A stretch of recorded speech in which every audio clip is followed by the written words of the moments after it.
Kayak inget sapu, kayak inget itu ya gitu ya. Kayaknya centong kan. Oh itu inget Ayo ember. Ingat ya Gusti Allah ya. A'udzubillahi minasyaitonirrajim. Bismillahirrahmanirrahim. Wasta'inu bis-sabri was-salah. Wa innaka lakabiratun ila rabbik. Jadi Allah menyampaikan, carilah pertolongan dengan sabar dan sholat. Yang demikian ini amat berat. Iya. Ila al-khosin, bagi orang-orang yang khusyuk. Nah, sholat yang hadir hati gitu. Mas PMTV. Jadi ini langsung ke apa namanya? Sampai ibadah haji ya, Iya. Ustadz ya. Nah, Awalnya gimana Ustadz? Iya. Ya, ini juga ada kisah yang luar biasa. Mungkin saya waktu itu ini baru tahu setelah saya mau berangkat haji nih, saya nih. Ada satu kalimat itu di Al-Qur'an juga, firman Allah itu di surat Al-Imran. Di situ ada kalimat manis tato. Manis tato. Nah, jadi kewajiban haji itu bagi orang yang sudah memenuhi syarat kemampuan. Nah, cuma saya ketemu dengan terkenal dengan Ustadz Sahdan itu. Nah, Ustadz Sahrul Ramadan kebetulan beliau memberikan manasik haji di kecamatan. Ketemu sama Ustadz Sahdan. Ketemu. Nah, salam Ustadz Sahdan ya. Iya, insya Allah mudah-mudahan. Dan alhamdulillah hajinya bareng tuh. Bareng ya, cuma beda kloter. Iya, siap. Nah, pada saat itu beliau memberikan ini materi manasik dan beliau menyinggung kalimat itu.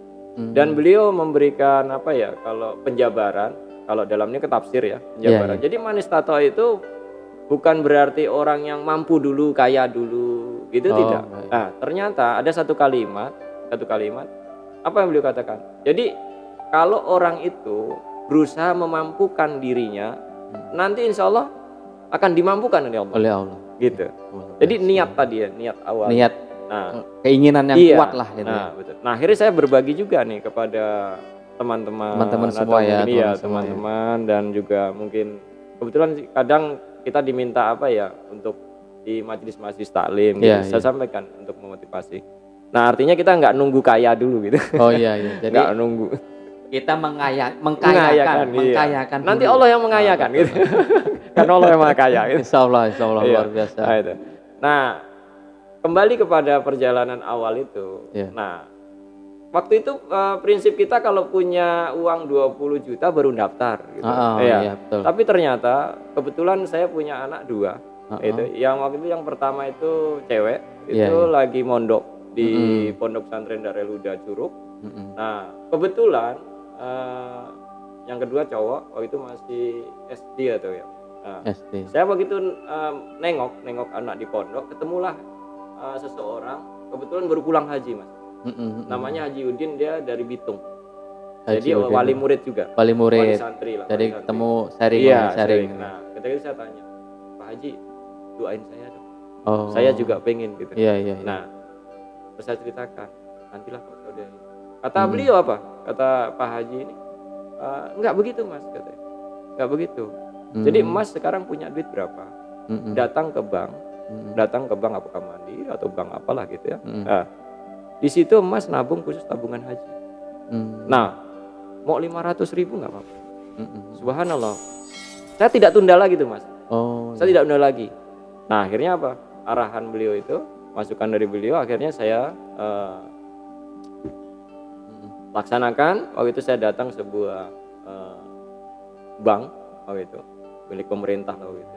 Saya datang dan saya kebetulan ada uang 2 juta kurang lebih. 2 juta. Awalnya 2 juta. Akhirnya saya menabung, tapi khusus tabungan haji gitu. Nah, pada saat itu terus rupiah demi rupiah, kadang punya uang 200.000, 300.000, ya sesuai dengan apa yang Allah berikan rezeki itu. Kita syukuri. Sisanya saya tabung itu. Dan alhamdulillah ketemu total itu waktu itu kurang lebih 10 sampai 11 juta. Berapa tahun? Kurang lebih kalau saya itu mungkin bisa 1 sampai 2 tahun. 2 tahun. Iya. Nah, waktu itu akhirnya saya dapat ini juga. Nah, inilah pertolongan Allah lagi. Dari sifat optimis tadi ya. Berangkat dari sifat optimis. Karena kita udah mengkayakan, meniatkan dulu. Iya. Nah, terus akhirnya apa? Pada saat itu ketemulah seseorang di masjid lagi di masjid, obrolan di masjid tuh, pinggiran emperan masjid. Pak Heru sudah daftar haji? Saya belum. Nah, kebetulan ada salah satu bank itu sekarang ada dana talangan. Oh. Jadi waktu itu gini Mas, pemerintah menyediakan waktu itu dana talangan bagi orang umat Islam yang ingin berangkat haji, itu bisa nyetor kurang lebih waktu itu 5,5 juta per orang. Per orang 5 juta. 5 juta setengah. Tapi ditalangin nantinya. Iya, nanti ditalangi. Pada saat saya bayar itu atau nyetor itu ternyata haji bukan 20 juta lagi, tapi 25 juta. Oh. Iya, porsi hajinya. Porsi haji. Nah, sehingga waktu itu saya punya uang 11 juta, saya ambil, saya pindah ke bank yang punya talangan haji itu tadi. Maka saya setor kepada petugas bank, saya katakan saya nyetor ini untuk berdua. Saya dengan istri. Nah, alhamdulillah waktu itu akhirnya diproses sama bank itu tanpa bunga Mas. Tanpa bunga. Di bank syariah ya. Syariah. Tanpa bunga. Akhirnya apa? Diproses, kita dipinjami, ditalangi. Waktu itu kalau nggak salah 45 juta. 45 juta berdua. Iya. Nah, terus akhirnya kita angsur selama 3 tahun. 3 tahun. Iya. Nah, dari situ alhamdulillah dalam beberapa tahun punya saya sudah lunas. Sudah lunas 25 jutanya. Berarti nih tinggal punya istri. Punya istri.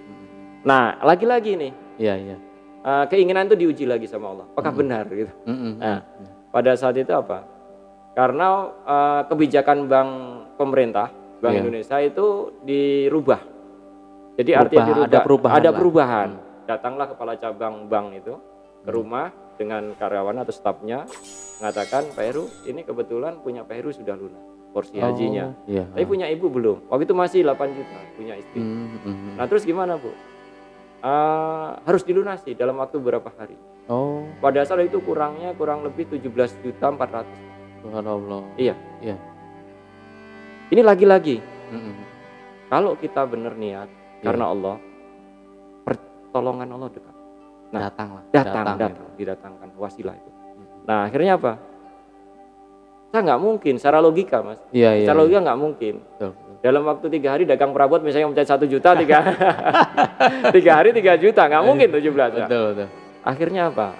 Ternyata, ini sedikit saya ini ada satu surat di dalam Al-Quran. Itu di surat Al-Baqarah. Al-Baqarah itu surat 2 ayat 45 yang bunyinya kurang lebih seperti itu. A'udzubillahi minasyaitonirrajim. Bismillahirrahmanirrahim. Wasta'inu bis-sabri was-salah. Wa innaha lakabiratun ila al-khosiyah. Gitu. Jadi Allah menyampaikan, carilah pertolongan dengan sabar dan sholat. Yang demikian ini amat berat. Iya. Ila al-khosiyah, bagi orang-orang yang khusyuk. Nah, sholat yang hadir hati gitu. Siapa yang khusyuk? Di ayat 4 dilanjutkan sama Allah. Alladzina yadununa anahum mulaku rabbihim wa anahum ilaihi raji'un. Adalah orang-orang yang khusyuk itu orang-orang yang betul-betul meyakini ketika sedang bermunajat melalui sholat tadi itu apa? Dia benar-benar merasa dilihat, ditonton. Kalau bahasa Ustaz Arifin itu almarhum apa? Kita ini kadang nggak ngeh gitu ditonton sama Allah. Iya. Seperti kita lagi seperti kita lagi berbincang seperti ini. Ngerasani Gusti Allah. Iya. Ngerasain apa? Rasane ben dikek rezeki akeh. Masyaallah. Amin. Insyaallah. Oke, berkah. Oke, berkah insyaallah. Amin. Nah, pada saat itu apa? Saya hanya bisa menangis. Sampai saya bilang waktu itu sebelumnya sama petugas bank, Bu, saya kan nasabah lama. Sedangkan ini peraturan baru. Kenapa kebijakan diperlakukan untuk yang lama juga? Iya Pak, semua harus seperti itu. Akhirnya apa? Ya sudah, saya tak cari solusi, Ibu cari solusi. Nah, saya solusi saya gitu, dengan memohon pertolongan dari Allah. Saya yakin dengan itu tadi, ayat ini tadi. Saya sholat waktu saya ingat saya asar. Bisa di musola tempat saya tinggal, saya sholat. Saya ketika dari awal sampai ini saya menangis. Yang saya ingat nggak ada lain, nggak ingat sapu, nggak ingat itu ya, gitu. Kayaknya centong kan. Saya ingat ember. Ingat ya Gusti Allah ya. Kadang wong nek kepepet ngono. Jadi kepepet dulu gitu, Masya Allah. Apa namanya, orang teraniaya dikabulkan. Iya gitu. Subhanallah. Makanya josok nganiaya wong. Orang teraniaya itu doai kabul. Allah akbar. Ngerti ora kon? Iya. Terus. Nah, pada saat itu apa? Saya hanya berdoa. Seingat saya tuh kurang lebih hanya 3 kalimat. Selesai sholat, saya dengan menangis. Setelah itu saya doa, betul-betul dari ungkapan hati nurani yang terdalam. Saya bilang sama, ya Allah, hamba yakin Yang memerintahkan haji ini engkau. Iya. Satu. Memanggil. Iya. Yang memanggil atau memerintahkan ke tanah suci engkau. Iya. Gitu. Kedua, hamba yakin kau yang maha kaya ya Allah. Gitu. Wong dunyoi wae Gusti Allah. Iya, Gusti Allah. Nah, Siap. terus apa? Ketiganya saya bilang, beri jalan keluar. Ya. Beri jalan keluar saya. Subhanallah, Mas. Iya. Cara Allah bagaimana? Ini nyata gitu yang saya alami. Akhirnya saya datang, pulang, ngobrol sama istri musyawarah. Dek, coba kita ikhtiar. Barangkali ibu punya uang simpenan. Ibu mertua gitu. Kita telepon, kita ceritakan bla bla bla seperti ini. Itu enggak langsung, oh enggak piye-piye enggak itu. Langsung apa Ibu? Ya wes tak transfer ya 6 juta. Tapi butuhnya kan 17.400.000. Saya kurang. Saya kurang ya. Nah, akhirnya besok transfer udah dapat 6 juta. Subhanallah. Kebetulan ya ada juga saya kenal dengan salah satu anggota DPRD nih. Oh. Boleh sebut nggak namanya? Boleh. Kita kan mau berterima kasih kan. Iya betul. Nggak apa-apa. Nah, karena saya sudah kenal baik, saya juga sering ke rumah beliau, gitu. Itu ada yang sekarang juga masih ini. Nanti kan kita dengar kasih tahu ini videonya Pak. Kita berterima kasih kepada Bapak. Iya. Pada saat itu saya sampaikan, saya silaturahmi ke Bu Sri Panggung Lestari. Oh iya. Nah, pada saat itu saya sampaikan, Bu, saya ada masalah seperti ini, bisa membantu. Minta tolong dibantu kalau memang. Tolong saya dipinjamin uang. Nah, waktu itu saya masih punya ini Mas, punya apa? Selain rumah, saya punya juga Allah kasih titipan itu surat tanah. Surat tanah dirajak. Sampai sekarang belum saya tengok lagi nih Mas. Oh, Kaplingan 100 meter, iya, gitu. Akhirnya buat jaminan Ibu. Padahal beliau juga nggak perlu itu gitu. Iya, nggak merhatiin. Kepercayaan saja gitu. Terus akhirnya, ya wes Pak Heru, kebetulan udah manggilnya Pak Andri gitu. Iya Pak. Wes Pak Andri, tak musyawarah dengan suami. Dan suaminya Pak Kodrat, beliau aktif di kepolisian juga. Itu. Nah, pada itu besoknya dia WA atau SMS ke saya. Ya wes, Pak Andri ke rumah. Disiapin 15 juta. Subhanallah. Piro berarti? 6 juta tambah 15 juta, 21. Perlunya piro Mas? 17 juta. Ternyata solusi Allah hantar lagi Mas. Dari bank ada solusi lagi. Apa kata kepala cabangnya datang ke rumah dengan staf. Pak Heru, kebetulan yang lain belum dapat solusi. Pak Heru sudah dapat solusi. Bapak udah ambil uang lagi, nanti diangsur lagi buat lunasin itu.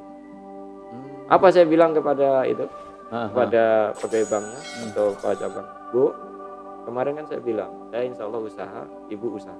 Dan alhamdulillah saya lebih dulu dikasih jalan keluar sama Allah, saya bilang. Nanti saya akan ke bank, saya lunasi Bu. Sampai dia bengong gitu. Nah, baru saya ceritakan bagaimana.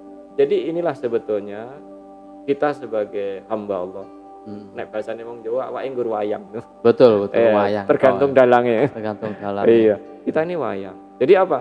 Dengan pasrah berserah diri itulah pertolongan Allah datang.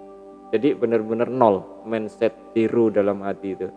Jadi nggak ada lagi kecuali Allah. Itulah makna yang sesungguhnya la ilaha illallah di situ. Subhanallah. Nah, ini saya dapat pelajaran demi pelajaran. Nah, dari situ alhamdulillah akhirnya sudah lunas porsi haji. Alhamdulillah. Berdua. Nah, tinggal menunggu tuh. Saya mendaftar tahun 2012. Ternyata diputuskan oleh Kemenak itu ada daftar tunggunya sampai 2019 baru berangkat. Jadi kurang lebih 7 tahun. 7 tahun deh dari waktu daftar, tunggu iya. Ya. Kalau sekarang udah 25 tahun Mas. Iya ya. Iya. Itu berarti daftarnya tahun 2012. 2017. Sekarang udah 25 tahun. Sekarang 25 tahun. Jadi cukup lumayan lama.